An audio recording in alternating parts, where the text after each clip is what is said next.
반갑습니다. 저는 30대 여자입니다. 저한테 몇 개월 전에 일어났던 아주 고소한 사건이 하나 떠올라서 매번 논팅만 하던 채널에 이렇게 사연을 올려봅니다. 어떤 이야기인지 궁금하시죠? 생각만 해도 속이 시원해서 웃음이 자꾸 터져나올 것만 같네요. 그럼 지금부터 이야기를 시작해 보도록 하겠습니다. 저한테는 결혼할 남자가 있었습니다. 그때는 진짜 불같은 사랑을 했는데 몇 개월이 지난 지금 생각해보니 왜 그랬을까 하는 후회만 남네요. 예비 신랑은 외제차 딜러였습니다. 모든 외제차 딜러가 그렇다는 건 아니지만 유독 예비 신랑은 허세가 가득하고 허영심이 심한 사람이었어요. 차를 계약하지 못하면 인센티브가 들어오지 않아서 상당히 쪼들리는 생활을 해야 했는데도 무슨 자신감인지 돈을 턱턱 쓰던 사람이었죠.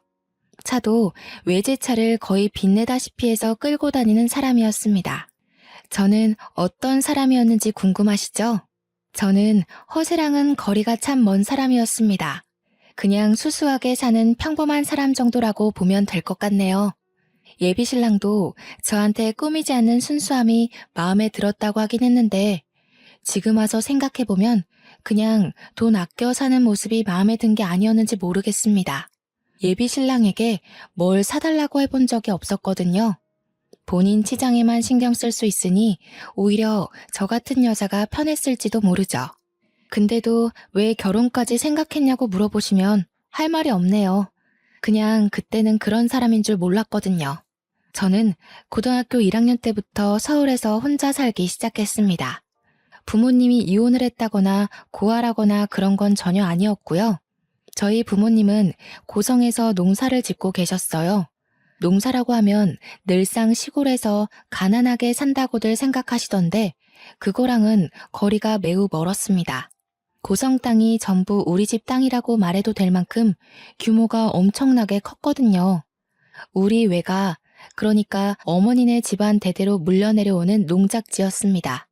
아버지는 대릴 사위로 장가를 들어서 외가와 함께 농사를 짓기 시작하셨고 제가 생기고 나서부터는 오롯이 그 땅의 주인은 우리 부모님이 되셨습니다. 농사를 짓는 규모가 얼마나 대단하냐면 그 일대를 전부 먹여 살리는 수준이라고 생각하시면 되겠네요. 하지만 저희 부모님에게도 한 가지 마음에 걸리는 일이 있었으니 바로 학업이었습니다. 돈은 넘칠 만큼 있으나 어릴 때부터 농경일을 배우느라 공부를 제대로 마치지 못하셨거든요. 그래서인지 저에게는 다른 것 다 필요 없으니 공부에만 매진하라고 하셨어요. 그 덕에 고등학생이 되자마자 큰 물에서 놀아야 성적도 오르는 법이라며 저만 홀로 서울에 상경을 시키셨습니다. 워낙 성격이 나쁜 일을 저지르지 못하고 집에서 뒹굴거리는 걸 좋아하던 집순이라 그런지 생활은 나쁘지 않았습니다. 가끔 외롭긴 했지만 학교를 마치고 학원을 다녀와서 복습과 예습을 거치면 잠잘 시간이었기 때문에 퍽 괜찮았어요. 외로울 틈이라는 게 많지 않았다는 뜻이죠. 주말에 별일 없으면 고성으로 내려가거나 부모님이 서울에 올라오시기도 했고요. 부모님의 농작지는 사계절 내내 바빴습니다. 과수원도 있고 보리밭도 있고 고추밭도 있고 배추밭도 있고 입구에 여기부터 고성입니다 하고 들어가면 우리 땅이나 마찬가지였거든요. 아무튼 각설하고 예비 신랑과는 지인의 소개로 알게 되었습니다. 사람이 유머러스하고 매너가 있다며 가볍게 만나보라는 소개로 알게 되었는데 지인의 말처럼 정말 재미있는 사람이었어요. 한 해, 두 해 지나도 여전히 같이 있으면 늘 재미가 있었죠. 삭막한 서울에 서로를 헐뜯는 직장 생활을 하다 보니 그 사람이 제 마음의 안식처가 되어주었습니다. 이 정도면 평생을 살아도 평생 즐거울 것 같아서 결혼을 결심했어요. 그의 사치는 별 문제가 되지 않았습니다. 여차하면 서울 생활 접고 고성으로 내려가도 괜찮을 것 같았거든요. 제 예비 신랑은 저와 생각이 조금 달랐던 것 같긴 했습니다. 제가 버려진 자식 같은 걸로 생각한 건지 뭔지 고등학교 1학년 때부터 혼자 살았다고 하니 저를 측은한 얼굴로 보기 시작했어요. 사실 틀린 말은 아니긴 했죠. 부모님이 차려주는 따끈한 밥상을 제대로 먹어본 기억이 없으니까요. 굳이 정정해주진 않았어요. 살다 보면 알게 될 일이고 또 미리 말해봐야 골치만 아플 수도 있었으니까요.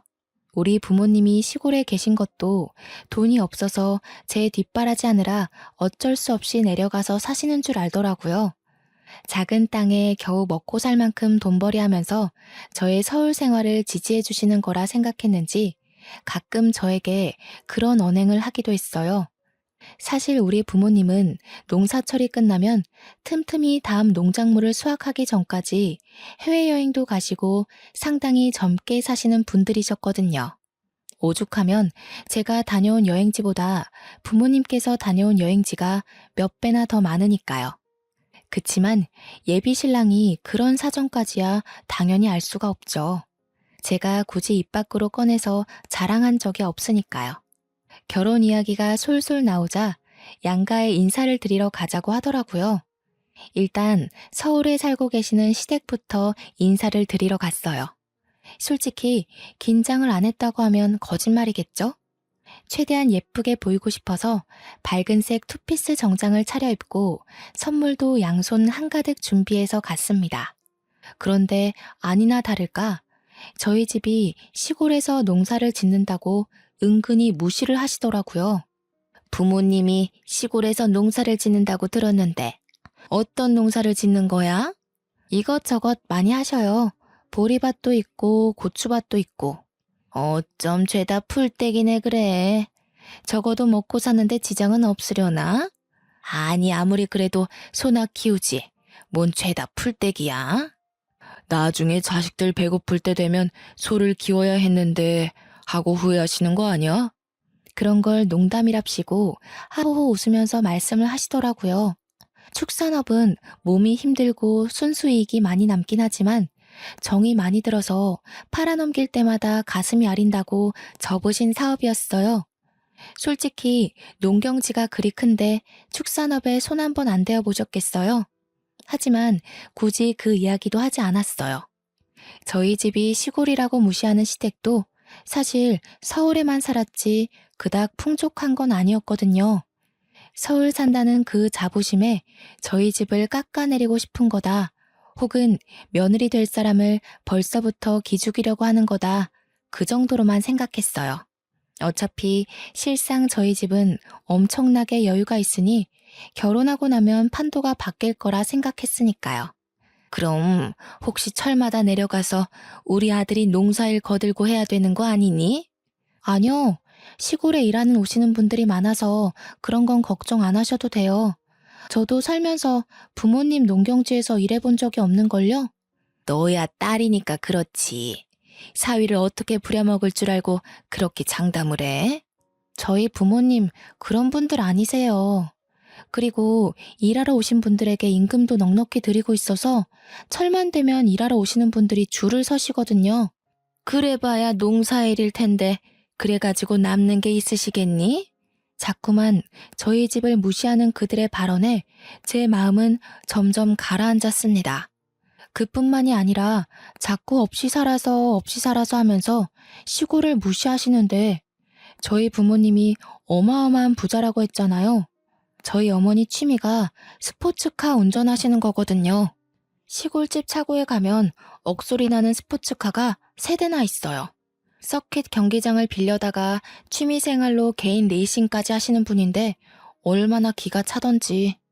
그런 것도 모르고 돈돈거리는 게 퍽이나 우스웠습니다. 그리고 아무리 시골을 무시한다고 해도 예비 사돈이 될 가족이나 다름없는 사람들인데 대놓고 저러니까 정이 뚝 떨어지더라고요. 아무리 그래도 결혼이라는 건 가족과 가족 간의 화합인데 벌써부터 일이 삐걱거리면 평생 어떻게 살 수 있겠어요.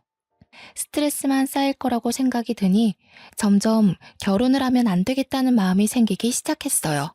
시댁도 노후는 별로 준비되지 않았다고 들었거든요. 정년퇴직 앞둔 시부는 모은 돈을 야금야금 투자했다가 날려먹었다고 들었고, 시모는 평생 전업주부로만 살아서 일해본 적 없는 사람이고, 아무튼 저한테 아들 고생시키면 안 된다고 농사일 절대로 시키지 말라고 신신당부를 시키는데 농사일로 한번 뼈 빠지게 굴려볼까 하는 나쁜 마음까지 생기더라고요. 저희 농지에 철만 되면 마을 초입까지 줄을 선다는 농담을 할 정도로 일하겠다는 사람이 줄을 서요. 부모님께서 늘 남을 도우고 생명을 소중하게 여겨야 된다는 마음으로 사신 분들이라서요. 그 사람의 직업이 어떻든 행색이 어떻든 편견과 차별 없이 일을 시키고 평생 일구신 분들이에요. 그런데도 저런 식으로 편견을 가진 시댁 식구들이 어찌 마음에 들겠나요? 가족인 저조차도 고추 한번 따본 적이 없는데 아무튼 결혼에 대해 다시 한번 생각을 해봐야겠다고 마음을 먹었습니다. 이런 식으로 상견례를 해봐야 서로 빈정만 상할 것 같았거든요. 저는 티는 내지 않았지만 차일피일 저희 집에 가는 것을 미뤘어요. 그러자 예비 신랑이 저에게 우스갯소리랍시고 선 넘는 발언을 하더라고요. 왜 자꾸 자기네 집에 가는 걸 미루는 거야? 지금 농사철이야? 나 일 시킨다고 하셔서 지금 자기가 일 못하게 하려고 안 가는 거야? 무슨 소리라는 거야. 지금 수학철 아니야. 우리 엄마가 나 일 시키지 말라고 해서 지금 자기네 집 안 가는 거지? 아, 결혼하고 나면 나 맨날 몸빼바지 입고 처갓댁 가야 하는 거 아니야? 우리 부모님 나한테 고추 따는 일 한번 시켜본 적 없는 분들이셔. 말 그렇게 하지 마. 기분 나쁘니까. 우리 엄마 말 못 들었어? 서희는 평생 손님이라는데 인건비 아끼려고 나한테 일 시킬 수도 있는 거지. 솔직히 시골에서 농사 지으면서 얼마나 벌어두셨겠어? 에이, 내가 효도하는 셈 치고 가서 일 도와드리는 게 처가에도 낫겠다. 자기가 우리 부모님의 노후를 생각할 필요는 없을 것 같은데. 또 그러다가 나한테 이것저것 요구하시면 어떡해. 저는 솔직히 한숨을 푹 내쉬었습니다. 누가 누구한테 돈을 달라고 하겠어요. 매번 계약 못 따내면 최저임금 받으면서 카드값에 허덕이는 주제의 말이에요. 예비 신랑은 거기서 멈추지 않고 계속해서 뭐가 불만인지 궁시렁거렸어요. 나 손 망가지면 안 되는데. 농사일 하다가 손톱이라도 빠지면 어떡하지? 몸빼바지도 없는데 남대문 가서 하나 사야 되나? 저는 그날 결심했습니다. 이 멍청이랑은 결혼하지 말아야겠다고요. 그치만 제대로 한 방 먹이고 싶은 마음이 들더라고요. 그래서 저희 시골에 데려가 인사를 시키기로 마음을 먹었습니다.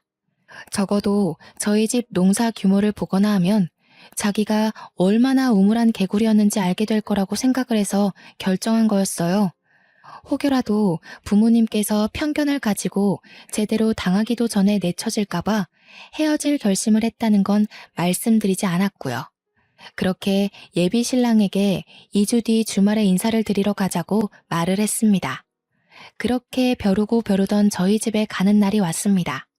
그날 원래 예비 신랑의 차를 타고 가려고 했는데 하필이면 일주일 전에 예비 신랑의 차가 고장이 났어요. 아무래도 외제차지만 연식이 오래된 차를 꾸역 끌고 다녔던 탓에 장고장이 많긴 했거든요. 솔직한 심정으로는 그 유지비로 그냥 국산차를 사는 게 낫지 않나 싶었지만 외제차라는 그 엠블럼이 뭔지 예비 신랑은 끝까지 그 장고장 많은 차를 고집하더라고요. 아무튼 차가 없으니 어떻게 하겠어요? 예비 신랑은 차라리 날짜를 미루는 게 어떻겠느냐고 말했지만 저는 저희 부모님께서 준비 많이 하셨을 텐데 절대 안 된다고 했습니다. 차라리 고생도 좀 하고 잘 됐다 싶었어요. 버스를 타고 터미널에도 또 시내버스를 타고 거의 3시간 30분을 걸려서 돌고 돌아 도착했습니다. 아침 7시에 출발했는데 벌써 10시를 훌쩍 넘겼더라고요. 젊을 때 운전대를 잡았던 예비 신랑은 오랜만에 탄 버스에서 멀미를 하느라 정신이 없었습니다. 고개만 돌려도 토할 것 같다면서 지가지는 어떻게 가냐고 벌써부터 우는 소리를 했어요. 저는 은근히 고소한 마음이 들어서 집에 갈 때는 멀미약이라도 마시자고 했죠. 아니, 이런 시골에 도대체 어떻게 사신다는 거야? 여기까지 오려면 버스 타고 3시간을 넘게 와야 하는데 그것도 3번이나 갈아타고. 어차피 다음부터는 차 끌고 올 거잖아. 여기에 내 차 끌고 왔다가 하부 다 망가질 것 같은데. 총구석이라 도로 사정도 영 좋지 않고. 여기는 경운기 타고 다녀야 하는 거 아니야? 여기 사람들도 다 외제차 잘만 끌고 다녀. 참나, 거짓말도 작작해야지. 여기 사는 사람들이 어떻게 외제차를 끌고 다녀? 억소리 나는데. 우리 매장만 해도 다 서울이나 경기권 사는 사람들이지. 이런 데 사는 사람 없다. 그러는 예비 신랑 차도 억소리 나는 차는 아니거든요. 이름만 외제차지 저도 안 가질 것 같은 차 타고 다니면서 누가 누굴 무시하는지 원. 때마침 저희가 간 날이 장이 들어섰던 날이라서 아버지께서 시장에 오셨다가 저희를 태워가기로 하셨어요. 저희 아버지도 벤츠 하나 끌고 다니시는데 예비 신랑이 그걸 보면 얼마나 기함을 토할지 너무너무 기대가 되었습니다. 그런데 제가 생각을 잘못했던 거였어요. 아버지께서는 장날에 꼭 1톤 트럭을 몰고 오시거든요. 시퍼런색 포터를 탈탈탈탈 끌고 오시는데 뿌옇게 먼지가 일면서 예비 신랑이 기침을 막 하더라고요. 저는 태연하게 먼지를 털어내고 운전석에서 절 보며 반가워하신 아버지께로 달려갔습니다. 가운데에 제가 타고 조수석에 예비 신랑이 앉으면 되겠다 싶었는데 가운데에 짐이 한가득이더라고요. 어쩔 수 없이 예비 신랑은 트럭에 자리가 없어서 뒤에 짐 실는 곳에 타게 되었어요. 나한테 지금 여기에 타라고? 나 양복 입었는데. 어쩔 수 없잖아, 자기야. 그렇다고 우리 아버지 옆에 앉을래? 내가 앉아야지. 그게 보기도 훨씬 좋잖아. 예비 신랑은 투덜거리면서 짐 실는 곳에 앉았어요. 세차도 안 하셨는지 양복에 먼지는 잔뜩 묻고 흙바람이 탈탈 일면서 예비 신랑은 꼼짝없이 흙먼지를 뒤집었어야 했습니다. 내릴 때 그의 얼굴을 보니 너무 웃기더라고요. 아버지께서 차라리 벤츠를 끌고 오지 않으신 게 천운이라는 생각이 들 정도로 신이 났습니다. 심지어 버스에서 잃었던 멀미가 가시지 않았는지 계속 헛구역질을 해대는데 진짜 웃음 참느라 혼이 났네요. 저희 시골이 방지턱이 좀 있기도 하고 도로를 매끈하게 밀지 않아서 울퉁불퉁하거든요. 트럭의 승차감이 얼마나 나쁜지 다들 모르시죠? 계속 꿀렁꿀렁거리는데 방석도 없이 철바닥에 앉아 있었으니 엉덩이가 꽤 욱신욱신 아려왔을 겁니다. 결국 예비 신랑은 저한테 너무너무 힘들었다면서 집에 갈 때는 차라리 걷는 게 낫겠다고 아니면 택시를 부르자고 하더군요.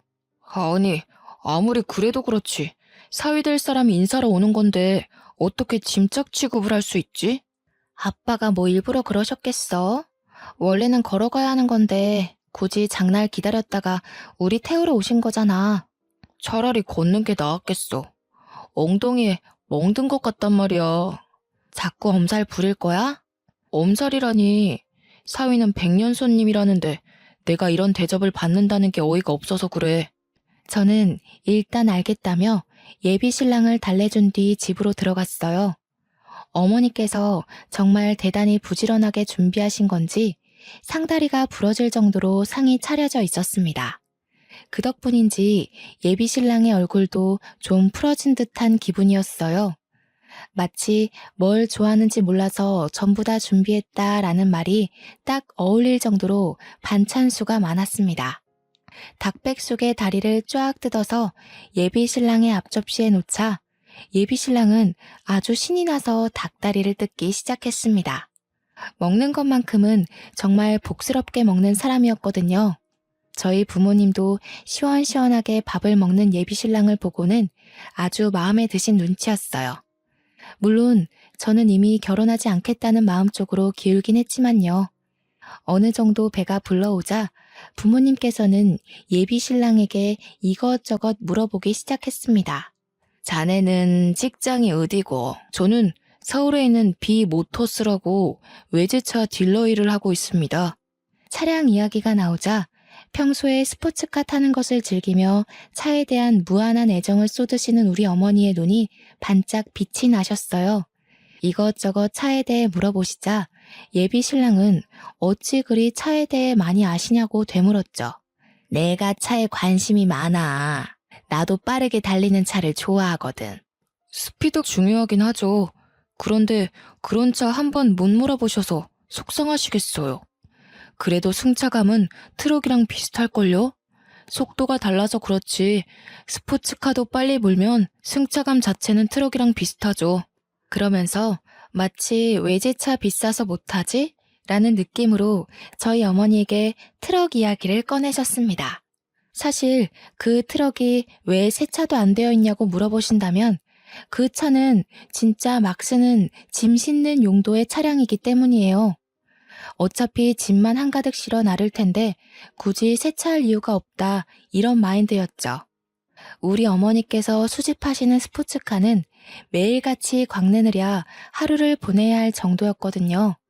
거기다가 엔진 관리 차원에서 서킷까지 차량을 탁송해서 들고 가면 매끈한 레이싱 코스에서만 타셨고요.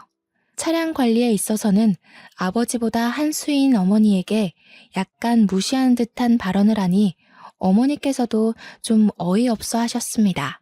시골에서 살면 적적하진 않으세요? 서울로 올라오시면 좋을 텐데. 솔직히 농사 지어봐야 얼마나 버시겠어요. 노후 자금 모으시기도 어려우실 텐데.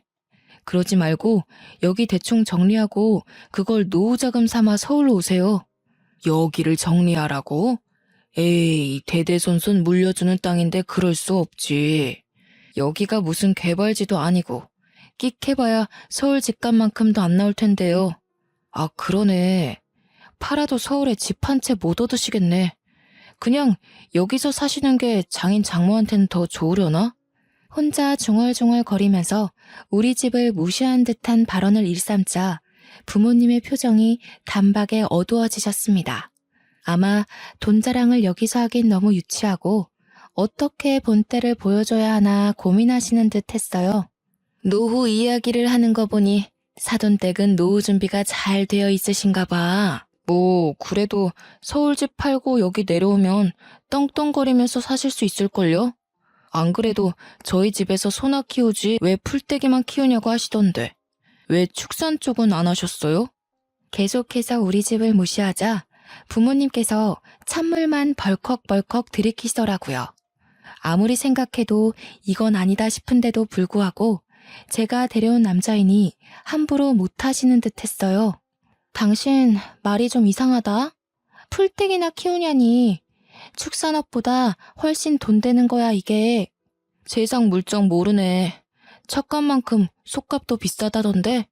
그 소 한 마리 키우려면 얼마나 많은 돈이 들어가는 줄 알아? 소 판값보다 키우는 값 계산을 먼저 해야지. 세상 물정 모르는 게 누군데 그래. 예비 신랑은 제 말에 아무 소리도 못하고 입을 꾹 다물더라고요.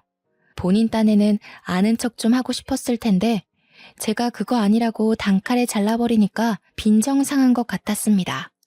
제가 속 시원하게 이야기했다고 생각하는지 저희 부모님의 표정도 좀 풀어지셨어요. 그런데 여기서 예비 신랑이 또 한 건 했지 뭐예요? 어째 술이라도 한잔 할 텐가? 술 마시면 이따 버스에서 멀미할 것 같아서요. 다음에 서울 오시면 그때 한잔 하시죠. 날도 어둑해질 텐데 역 자고 가고 여기서 자고 내일 가도 되지 않겠어?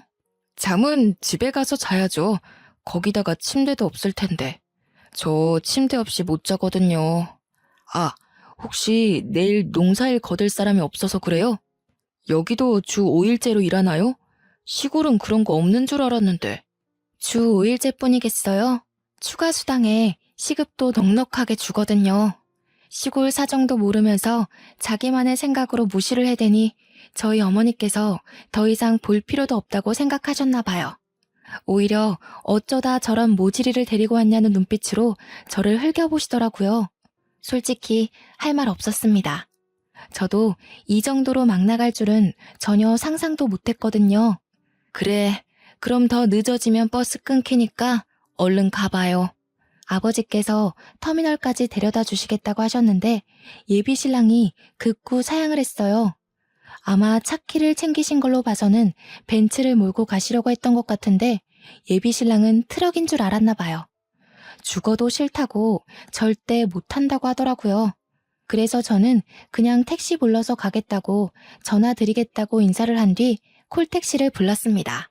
콜택시를 기다리는 동안 아버지는 빈손으로 보내는 것이 영 마음에 걸리셨는지 창고에서 이것저것 챙겨오셨어요.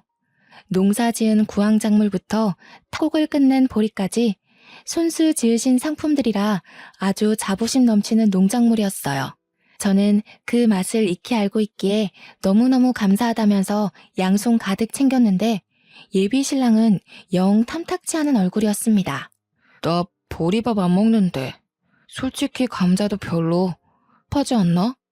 저는 예비 신랑의 옆구리를 푹 찔렀는데 그간 눈치 빠르던 건 다 연기였는지 왜 찌르냐고 저한테 슬쩍 심퉁을 부리더라고요. 애써 챙겨준 농작물까지 시큰둥해하니 어머니는 완전히 정나미가 털린 듯한 얼굴로 저를 보셨습니다. 저는 겸연쩍게 웃고는 계속 이따 연락드릴게요만 반복했어요. 시골 농작물은 먹지도 않는다는데 뭘 그리 챙겨주고 그래요? 조심히들 가고 다음에 뭐 볼 수 있을지 모르겠지만 그간 건강하게. 다음에는 서울에서 봬요. 제가 완전 비교도 안 되는 풀코스로 모시겠습니다. 그 말은 즉슨 어머니께서 직접 차린 상이 별로라는 소리로 들렸어요. 물론 제가 뵙에 꼬여 있어서 더욱 그렇게 느껴진 걸 수도 있는데 솔직히 저희 부모님도 똑같이 생각하시는 것 같았습니다. 예비 신랑만 배 터졌던 그날을 뒤로 저는 곰곰이 생각을 해보기로 했어요. 솔직히 4대의 나이에 결혼 압박이 없다고는 할 수 없지만 그래도 아무나 골라서 결혼을 할 순 없잖아요. 그래서 이별을 결심했습니다. 제가 연락이 잘 되지 않자 예비 신랑은 무슨 일이 있는 거냐며 퍽 다정하게 제게 물어보았지만 저는 시큰둥하게 대답했어요. 그러더니 저에게 만나자고 하더라고요. 그래서 이때다 싶어서 이별을 이야기할 생각으로 예비 신랑을 만났습니다. 무슨 일 있는 거 맞지? 왜? 장인 장모가 그 땅 팔고 서울이라도 오시겠대? 무슨 소리라는 거야. 그 땅을 팔긴 왜 팔아? 에이씨, 그 땅이라도 팔아야 우리 집 사는데 좀 보태주시고 할 거 아니야. 솔직히 시골 땅값이 얼마나 하겠냐마는. 그래도 우리 한 푼이 급하잖아.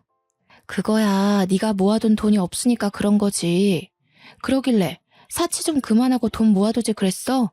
그깟 고물차 굴린다고 한 달에 나가는 유지비가 얼마야? 제가 평소에는 잘하지 않던 말로 잔소리를 해대자 예비 신랑이 정색하며 입을 다물더군요. 그 사람이 제일 아끼는 외제차를 대놓고 무시해서 더욱 그런 것 같았습니다. 야, 아무리 그래도 트럭만 하다가 외제차 타보니까 좋지 않든? 너도 솔직히 내 차 타면서 어깨에 힘도 주고 그랬잖아. 내가 외제차를 한 번도 안 타봤을 것 같아? 어이없어 정말. 그리고 자꾸 우리 집 무시하는데 나 너무 기분 나쁘거든? 내가 또 언제 무시를 했다고 그래. 그건 무시가 아니라 사실이지. 대놓고 말해서 사위 될 사람 온다는데 트럭 새 차도 안 해놓으시고 거기다가 버스 타고 갈 거 뻔히 알면서 줄줄이 농사 지은 거 싸주실 건 뭐야? 그거 누가 먹는다고. 그게 무시를 한다는 거야. 남들은 감자 안 사 먹고 보리 안 사 먹니? 귀한 거 손에 들려주니까 싫은 티나 팍팍 내고. 네가 우리 집에 대해서 어떻게 생각하는지 잘 알겠어. 네가 우리 집 분수에 맞지 않은 사람이라는 것도 알겠고. 마지막 말은 솔직히 비꼰 거나 다름없었어요. 우리 집 분수 발끝에도 미치지 못한 놈이라고 말한 거였지만 그 인간은 마치 제가 주제 파악이라도 한 듯 생각하더라고요. 물론 서울이랑 고성이랑 수준 차이가 나긴 하지만 나는 그런 거 신경 안 써. 당신이 대기업에 다니고 있고 나도 외국 회사 다니는 거나 마찬가지고 우리 둘만 신경 쓰면 되는 거 아니겠어? 끝까지 고작 외제차 딜러 주제에 외국계 회사에 다닌다고 허세를 떠는 꼴이 우스웠습니다. 저는 결국 헤어지자고 이야기를 꺼냈고 예비 신랑은 절대로 이해할 수 없다며 저를 회유하기 시작했어요. 처음에는 집안 차이 때문에 그러냐며 전혀 신경 쓸 거 없다고 자신만만하게 굴다가 제가 그게 아니라는 식으로 말을 하니 저에게 화를 내더라고요. 누가 누구를 차는 거냐며 고성에는 이런 남자 없다고 저한테 악을 쓰고 달려들다가 제가 아무 소리 안 하고 빤히 보자 울면서 매달렸어요. 그러더니 지도 자존심이 상했는지 시촌년이랑은 결혼 못하겠다고 먼저 가버리더라고요. 솔직히 너네 집 농사 짓는 거 너무 쪽팔렸어. 집이 크긴 하지만 주위에 아무것도 없이 밤만 널찍하게 있는 것도 이상했고, 트럭 하나 탈탈 몰면서 농사가 천직인 듯 구는 너네 부모님도 가난해 보이더라. 노후 자금이라도 내놓아라 할까 싶어서 고민이었는데 잘됐다 촌년아.